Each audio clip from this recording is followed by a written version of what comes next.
सुनो, मैं तुम्हें समाज से भागने को नहीं कह रहा हूँ। मैं तुम्हें लोगों से नफरत करना भी नहीं सिखा रहा हूँ। मैं तुम्हें केवल अपने पास लौटने की बात कर रहा हूँ, क्योंकि जो व्यक्ति हर समय दूसरों के बीच खोया रहता है वह धीरे धीरे खुद से दूर हो जाता है, और जो खुद से दूर हो गया वह जीवन में आगे कैसे बढ़ेगा। अकेले रहो, इस वाक्य को गलत मत समझ लेना। अकेले रहने का अर्थ अकेलापन नहीं है। अकेले रहने का अर्थ है अपने साथ सहज होना। अकेलापन दुख है, अकेलापन अभाव है, लेकिन एकांत समृद्धि है, एकांत पूर्णता है। दुनिया तुम्हें अकेलेपन से डराना सिखाती है, क्योंकि जो आदमी अकेले रहना सीख लेता है वह भीड़ का गुलाम नहीं रहता। भीड़ चाहती है कि तुम हमेशा बोलते रहो, बताते रहो, समझाते रहो, साबित करते रहो, क्योंकि जो आदमी लगातार बोलता रहता है वह सोच नहीं पाता, और जो सोच नहीं पाता वह जाग नहीं पाता। इसलिए मैं कहता हूँ, कम बोलो। कम बोलने का अर्थ चुप रहना नहीं है। कम बोलने का अर्थ है जरूरत से ज्यादा मत बोलो। जब तुम ज्यादा बोलते हो तो शब्द तुम्हें चलाने लगते हैं, और जब तुम कम बोलते हो तो तुम शब्दों के मालिक रहते हो। ध्यान से देखो, जिस आदमी को हर बात पर कुछ कहना है वह भीतर से अशांत है। शांत आदमी अपनी उपस्थिति से बोलता है, अशांत आदमी अपने शब्दों से शोर करता है। अब एक गहरी बात सुनो, जीवन में आगे बढ़ने वाले लोग कम बोलते हैं, ज्यादा सुनते हैं और सबसे ज्यादा देखते हैं। देखना सबसे ऊंची क्रिया है, क्योंकि देखने में अहंकार नहीं होता। जब तुम बोलते हो तो तुम केंद्र में आ जाते हो, जब तुम देखते हो तो सत्य केंद्र में आता है। अब एक दृष्टांत सुनो। एक युवक हमेशा बोलता रहता था, हर सभा में, हर चर्चा में, हर जगह वह अपनी राय देता था। एक दिन वह गुरु के पास गया और बोला, मैं आगे क्यों नहीं बढ़ पा रहा? गुरु ने कहा, क्योंकि तुम हमेशा बाहर बहते रहते हो। गुरु ने उसे 1 सप्ताह मौन में रहने को कहा। पहले दिन वह बेचैन रहा, दूसरे दिन उसने खुद को सुना, तीसरे दिन उसने अपने विचारों को देखा, 7वें दिन उसने कहा, मैं बदल गया हूं। गुरु मुस्कुराया और बोला, नहीं, तुम मिले हो। अकेले रहो ताकि तुम अपने भीतर उतर सको। कम बोलो ताकि भीतर की आवाज सुनाई दे सके, और जब भीतर की आवाज सुनाई देने लगे तब जीवन में आगे बढ़ना, संघर्ष नहीं रहता, क्योंकि तब तुम किसी और की नकल नहीं करते, तब तुम अपने स्वभाव से चलते हो। याद रखो, दुनिया में आगे बढ़ने वाले भीड़ से नहीं, एकांत से पैदा होते हैं। भीड़ सिर्फ रास्ता देती है, एकांत दिशा देता है। सुनो, अब हम उस जगह पहुंच रहे हैं जहां से अधिकांश लोग पीछे लौट जाते हैं। उस जगह का नाम है डर। तुम कहते हो, मुझे अकेले रहना अच्छा नहीं लगता, लेकिन सच यह नहीं है। सच यह है, तुम्हें अपने साथ रहना अच्छा नहीं लगता। अकेलेपन से कोई नहीं डरता। डर लगता है अपने ही भीतर उठती आवाजों से। जब तुम अकेले होते हो तो कोई नहीं रहता जिससे तुम भाग सको, न दोस्तों, न मोबाइल, न बातचीत।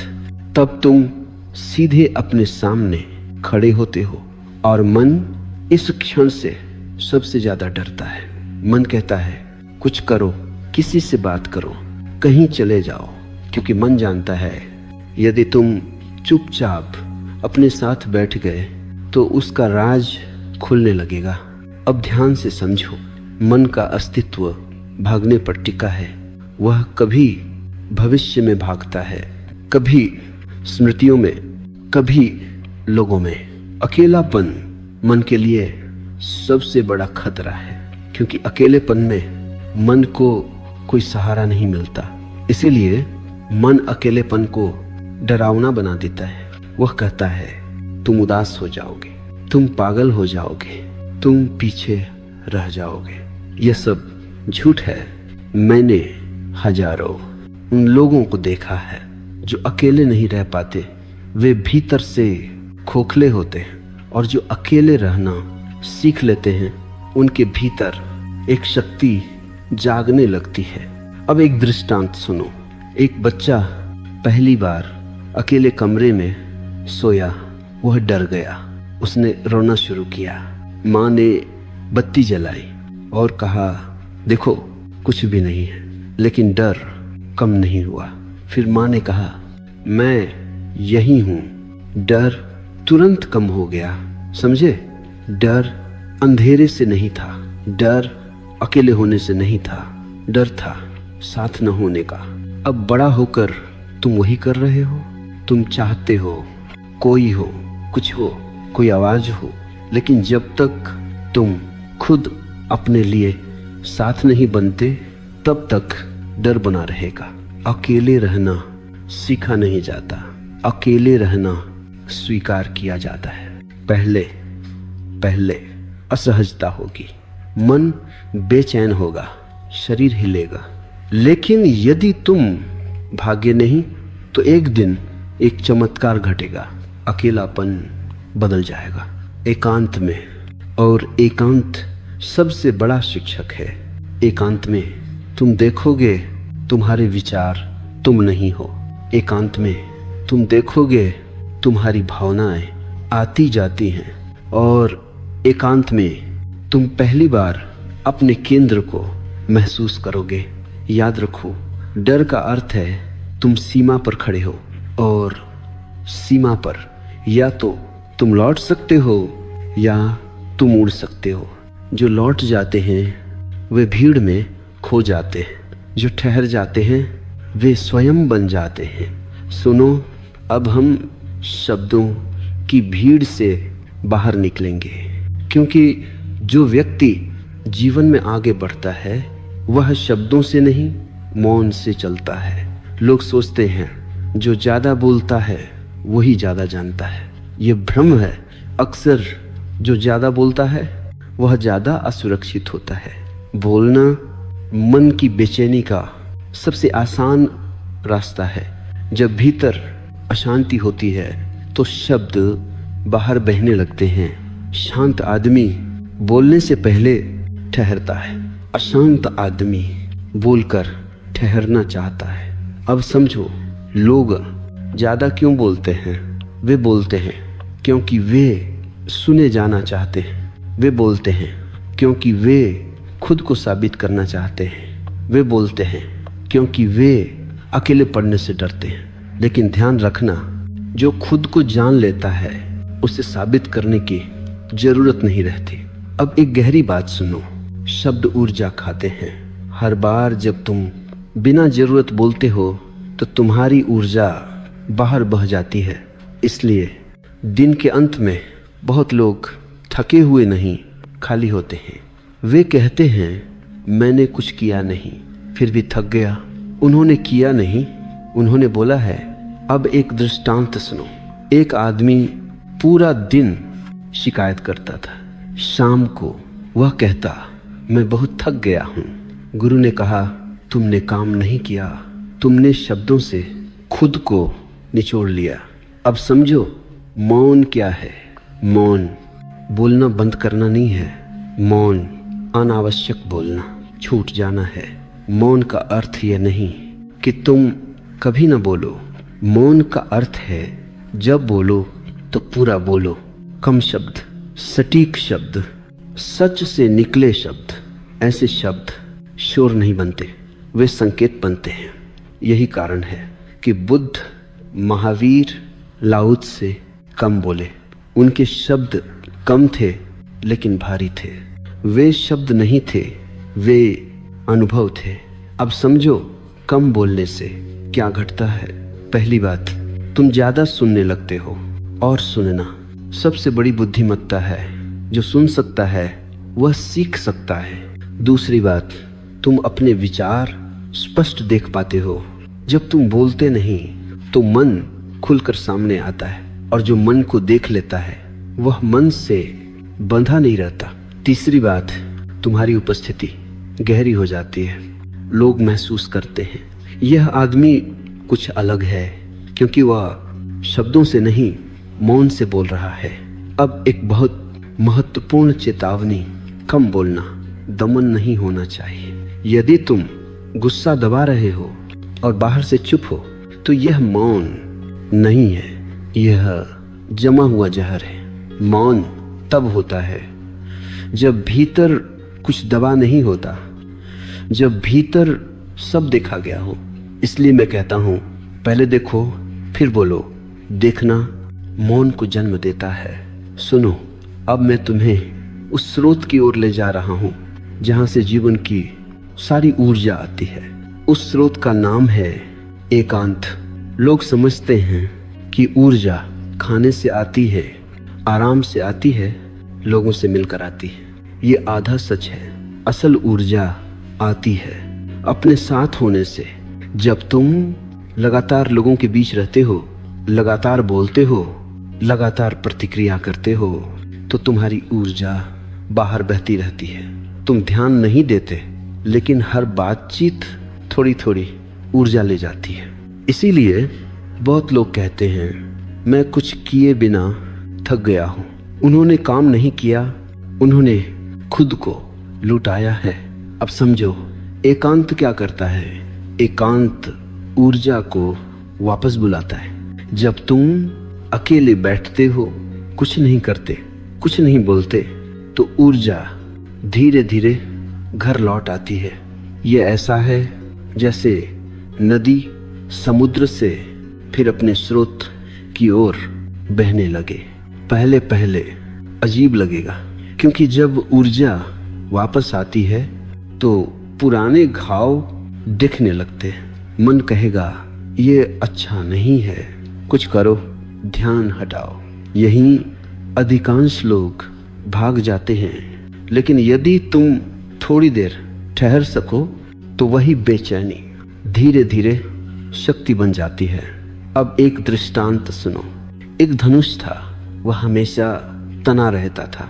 एक दिन धनुर्धर ने उसे ढीला कर दिया। धनुष बोला, अब मैं कमजोर हो जाऊंगा। कुछ समय बाद जब फिर खींचा गया तो तीर पहले से भी दूर गया। एकांत धनुष को ढीला करने जैसा है। जो आदमी कभी ढीला नहीं पड़ता वह एक दिन टूट जाता है। अब समझो, एकांत और सृजन का संबंध। दुनिया की सारी महान रचनाएं एकांत में पैदा हुई हैं। कविता भीड़ में नहीं आती, संगीत शोर में नहीं उतरता, दृष्टि बहस में नहीं जन्म लेती, वे मौन में जन्म लेते हैं। क्यों? क्योंकि सृजन भीतर से आता है और भीतर तब खुलता है जब बाहर कम हो जाता है। अब समझो, अकेले रहने से डर क्यों लगता है? क्योंकि एकांत तुम्हें तुम्हारे सामने खड़ा कर देता है। और अपने सामने खड़े होने का साहस बहुत कम लोगों में होता है, लेकिन वही साहस जीवन को आगे ले जाता है। याद रखो, भीड़ में सुरक्षा होती है लेकिन दिशा नहीं। दिशा एकांत में मिलती है। जो आदमी अपनी दिशा नहीं जानता वह कितना भी तेज चले कहीं नहीं पहुंचता। एकांत तुम्हें रुकने का साहस देता है, और जो रुक सकता है वही सही दिशा में चल सकता है। सुनो, अब मैं एक बहुत जरूरी भ्रम तोड़ने जा रहा हूं, क्योंकि तुम कहते हो मैं जीवन में आगे बढ़ना चाहता हूं। लेकिन रुक कर पूछो, आगे किस दिशा में? अधिकतर लोग आगे बढ़ने का अर्थ समझते हैं और ज्यादा पाना, और ज्यादा बनना, और ज्यादा दिखना। मैं तुमसे कहता हूं, यह आगे बढ़ना नहीं है। यह केवल भीड़ में तेज चलना है। आगे बढ़ना तेज चलना नहीं है, आगे बढ़ना है, सही दिशा में चलना। और दिशा भीड़ से नहीं मिलती, दिशा एकांत से मिलती है। भीड़ तुम्हें गति देती है, एकांत तुम्हें दिशा देता है। अब समझो, लोग क्यों थक जाते हैं? वे दिन रात भागते रहते हैं लेकिन भीतर कहीं नहीं पहुंचते। क्यों? क्योंकि वे दूसरों की मंजिल अपनी मंजिल समझ लेते हैं।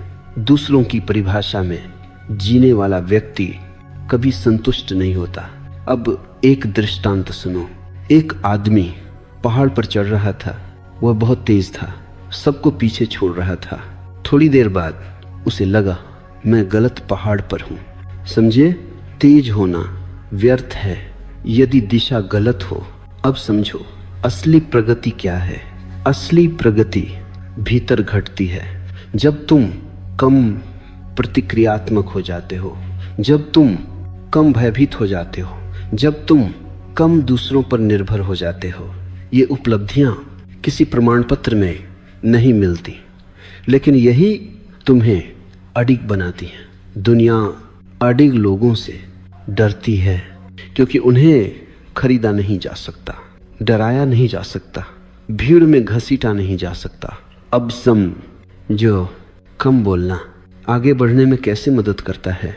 जो व्यक्ति कम बोलता है वह कम उलझता है, वह हर बहस में अपनी ऊर्जा नहीं गंवाता, और जो ऊर्जा बहस में नहीं जाती वह सृजन में लगती है। अब समझो अकेले रहना आगे बढ़ने में कैसे सहायक है। जो अकेला रह सकता है वह गलत संगत में फंसता नहीं, वह सिर्फ इसलिए कहीं नहीं रुकता कि उसे डर लगता है। अकेले होने से अकेले रह सकने वाला व्यक्ति स्वतंत्र निर्णय ले सकता है और जीवन में आगे वही बढ़ता है जो अपने निर्णय खुद लेता है।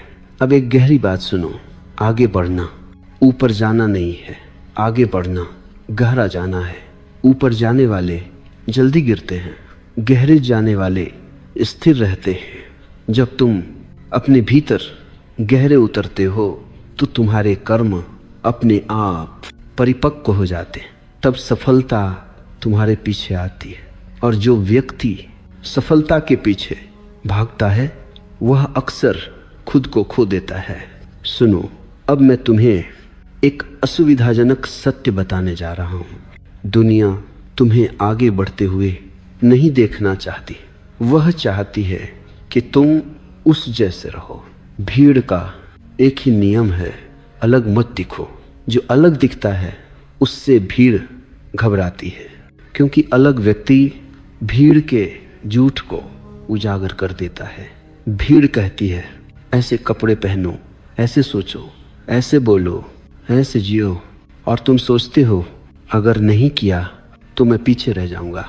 यही डर तुम्हें भीड़ में बांधे रखता है। लेकिन ध्यान रखना, भीड़ में रहने से सुरक्षा मिलती है लेकिन स्वतंत्रता नहीं, और बिना स्वतंत्रता के आगे बढ़ना संभव नहीं है, क्योंकि आगे बढ़ने का अर्थ है अपने भीतर से चलना। अब समझो भीड़ कैसे काम करती है। भीड़ तुमसे तुम्हारी मौलिकता छीन लेती है, वह तुम्हें तुलना सिखाती है। वह आगे है, वह ज्यादा सफल है, वह ज्यादा सम्मानित है। तुलना आत्मा का सबसे बड़ा जहर है। जो व्यक्ति तुलना में जीता है वह कभी शांत नहीं हो सकता, और अशांत व्यक्ति आगे नहीं बढ़ता, वह बस भागता है। अब एक दृष्टांत सुनो। एक मछली समुद्र में रहती थी। उसने सुना नदी में रहने वाली मछलियां ज्यादा तेज होती हैं। वह नदी में चली गई, वहां वह मर गई। समझे, तेज होना पर्याप्त नहीं है, अपने स्वभाव में होना सबसे जरूरी है। भीड़ तुम्हें तुम्हारे स्वभाव से दूर ले जाती है, एकांत तुम्हें वापस तुम्हारे स्वभाव में लाता है। इसलिए जो व्यक्ति अकेले रह सकता है वह भीड़ के दबाव में नहीं आता, वह फैशन से नहीं अंतर्दृष्टि से चलता है। अब समझो, भीड़ से अलग होने का मतलब क्या नहीं है। इसका मतलब समाज छोड़ना नहीं है, इसका मतलब लोगों से नफरत करना नहीं है, इसका मतलब है भीतर से स्वतंत्र होना। तुम भीड़ में रह सकते हो लेकिन भीड़ तुम्हारे भीतर न रहे, यही स्वतंत्रता है। अब एक बहुत महत्वपूर्ण बात, जो व्यक्ति अकेले चलने का साहस रखता है वह अकेला नहीं रहता। धीरे धीरे उसके आसपास सही लोग इकट्ठा हो जाते हैं, क्योंकि सत्य सत्य को पहचान लेता है। लेकिन पहले तुम्हें भीड़ से अलग होना पड़ेगा। सुनो, अब मैं उस शब्द को छूने जा रहा हूं जिसके पीछे पूरी दुनिया भाग रही है, सफलता। और शायद तुम भी दुनिया ने सफलता की एक बहुत शोर वाली परिभाषा बना दी है। ज्यादा पैसा, ज्यादा पहचान, ज्यादा तालियां। लेकिन मैं तुमसे कहता हूं, यह सफलता नहीं है, यह केवल प्रदर्शन है। सफलता का असली प्रश्न यह नहीं है तुम्हारे पास क्या है, असली प्रश्न है तुम क्या हो। मैंने ऐसे लोग देखे हैं जिनके पास सब कुछ है लेकिन वे अपने साथ बैठ नहीं सकते, और मैंने ऐसे भी देखे हैं जिनके पास बहुत कम है लेकिन वे अपने भीतर घर पर हैं। अब बताओ कौन सफल है? दुनिया बाहरी उपलब्धियों को गिनती है, चेतना भीतरी शांति को पहचानती है। अब एक दृष्टांत सुनो। एक व्यक्ति बहुत ऊंचे पद पर पहुंचा। लोगों ने कहा तुम सफल हो गए। रात को वह अकेला बैठा और रो पड़ा। उसने कहा मैं सब कुछ बन गया सिवाय अपने। यही त्रासदी है। अब समझो क्यों सफलता अक्सर खालीपन लाती है, क्योंकि लोग सफलता तक पहुंचते पहुंचते खुद को खो देते हैं। वे जो नहीं है वह बनते जाते हैं और जो है वह धीरे धीरे मर जाता है। कम बोलो ताकि तुम दूसरों की अपेक्षाओं में खो न जाओ। अकेले रहो ताकि तुम खुद को सुन सको, और तभी तुम जान पाओगे तुम्हारी सफलता किस दिशा में है। अब एक गहरी बात सुनो। सच्ची सफलता भीतर फैलती है, बाहर नहीं। यदि भीतर शांति बढ़ रही है, स्वतंत्रता बढ़ रही है, सजगता बढ़ रही है, तो समझ लेना तुम आगे बढ़ रहे हो, भले ही दुनिया तुम्हें सफल न माने।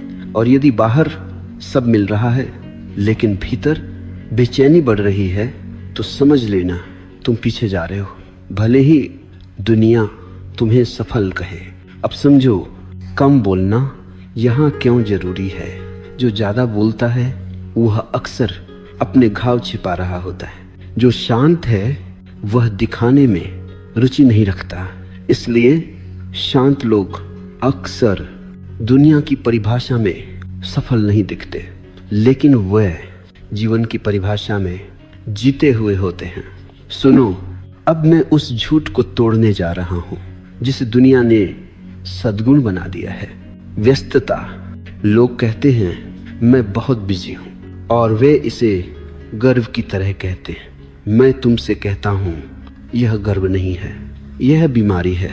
व्यस्तता का अर्थ है अपने साथ बैठने से बचना। जो आदमी अपने साथ सहज है उसे हर समय कुछ करने की जरूरत नहीं होती, लेकिन जो भीतर से खाली है वह बाहर से भरा रहना चाहता है। समझो दुनिया तुम्हें व्यस्त क्यों रखना चाहती है? क्योंकि जो व्यक्ति व्यस्त है वह प्रश्न नहीं करता, जो व्यस्त है वह देख नहीं पाता, और जो एक नहीं पाता वह बदलता नहीं। व्यस्त आदमी आज्ञाकारी होता है। इसलिए समाज तुम्हें सिखाता है रुको मत, धीमे मत पढ़ो, खाली मत बैठो। लेकिन मैं तुमसे कहता हूं धीमे पढ़ो, क्योंकि जीवन दौड़ में नहीं लय में खिलता है। अब समझो धीमे होने का अर्थ, धीमे होने का अर्थ आलसी होना नहीं है। धीमे होने का अर्थ है जागरूक होना। तेज आदमी बहुत कुछ करता है लेकिन देखता नहीं। जागरूक आदमी कम करता है लेकिन गहराई से करता है। अब एक दृष्टांत सुनो। एक लकड़हारा दिन रात पेड़ काटता रहा। किसी ने कहा थोड़ा रुक जाओ, कुल्हाड़ी तेज कर लो। उसने कहा समय नहीं है। शाम तक वह टूट गया। दूसरा लकड़हारा बीच बीच में रुकता रहा। उसने कुल्हाड़ी तेज की, पसीना पहुंचा, सांस ली। शाम को उसने ज्यादा पेड़ काटे। धीमे होने का यही रहस्य है। अब समझो कम बोलना और धीमा होना कैसे जुड़े हैं। जब तुम कम बोलते हो तो तुम धीमे हो जाते हो। जब तुम धीमे होते हो तो तुम सुनने लगते हो, और जो सुनता है वही समझता है। व्यस्त आदमी सिर्फ प्रतिक्रिया करता है, जागरूक आदमी उत्तर देता है। अब एक गहरी बात सुनो। व्यस्तता अहंकार की सबसे सूक्ष्म चाल है। अहंकार कहता है देखो मैं कितना जरूरी हूं, लेकिन जो सच में जरूरी है वह शोर नहीं करता। बीज शोर नहीं करता, वृक्ष शोर नहीं करता। शोर हमेशा खालीपन से आता है।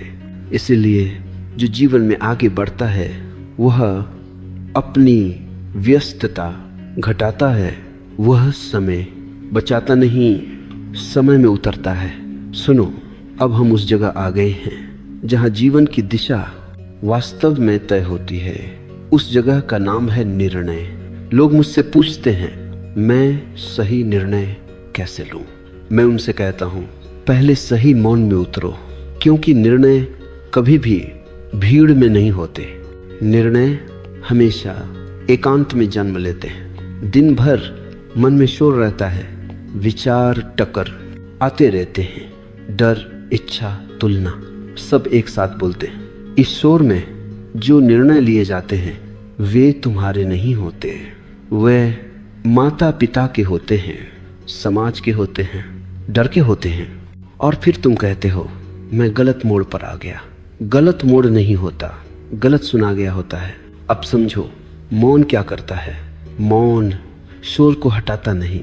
मौन शोर के नीचे जो सत्य है उसे प्रकट करता है। जैसे कीचड़ पानी के ऊपर बैठ जाता है और पानी नीचे शांत रहता है। यदि तुम पानी को हिलाओगे तो कीचड़ और फैलेगा। यदि तुम पानी को शांत रहने दो तो कीचड़ खुद बैठ जाएगा। यही मौन है। अब एक दृष्टांत सुनो। एक आदमी हर बात पर दूसरों से सलाह लेता था। किसी ने कहा यह करो, किसी ने कहा वह करो। अंत में वह भ्रमित हो गया। गुरु ने कहा 3 दिन कुछ मत करो। 3 दिन बाद वह बोला मुझे पता चल गया, किसी ने नहीं बताया, मौन ने बताया। अब समझो क्यों शांत व्यक्ति गलत निर्णय कम लेता है, क्योंकि वह जल्दी नहीं करता। जल्दी डर की भाषा है। शांत व्यक्ति रुक सकता है, और जो रुक सकता है वह सही क्षण पहचान सकता है। अब समझो कम बोलने का निर्णयों से संबंध। जो ज्यादा बोलता है वह खुद को समझा नहीं पाता। जो कम बोलता है वह खुद को सुन पाता है, और जो खुद को सुन पाता है वही सही दिशा पकड़ता है। अब एक गहरी बात सुनो। सही निर्णय हमेशा शांत होते हैं। वे उत्तेजित नहीं होते, वे साबित नहीं करते, वे शोर नहीं मचाते। गलत निर्णय हमेशा बहुत तर्क देते हैं। सही निर्णय बस होते हैं, उनमें एक सहज हाँ होती है या एक शांत न। यदि तुम्हारे निर्णय में बहुत बेचैनी है तो समझ लेना वह मन से आया है। यदि निर्णय के बाद शांति है तो समझ लेना वह केंद्र से आया है। सुनो, अब मैं कुछ नया नहीं कहूंगा। अब मैं केवल सब कुछ एक जगह रख दूंगा, क्योंकि सत्य नई बातों से नहीं समग्र दृष्टि से प्रकट होता है। अब तक तुमने 3 सूत्रों को धीरे धीरे समझा। अकेले रहो, कम बोलो और आगे बढ़ो। लेकिन अब इन्हें अलग अलग मत देखो। ये 3 नहीं है, ये एक ही प्रवाह है। अकेले रहना पहला कदम नहीं है, यह आधार है। जब तुम अकेले रह सकते हो तभी तुम स्वतंत्र हो। जो अकेले नहीं रह सकता वह भीड़ का गुलाम है, और गुलाम आगे नहीं बढ़ता, वह सिर्फ आदेश बदलता है। अकेलापन मत समझना। मैं जिस अकेलेपन की बात कर रहा हूं वह दुख नहीं है, वह है अपने साथ होने की क्षमता। जिस दिन तुम अपने साथ सहज हो जाते हो उसी दिन तुम दूसरों के साथ भी सहज हो जाते हो। अब दूसरा सूत्र, कम बोलो। कम बोलना चुप्पी नहीं है, कम बोलना सजगता है। शब्द तब निकलते हैं जब भीतर कुछ हिल रहा होता है, और मौन तब उतरता है जब भीतर सब ठीक हो जाता है। जो व्यक्ति हर समय बोलता है वह खुद को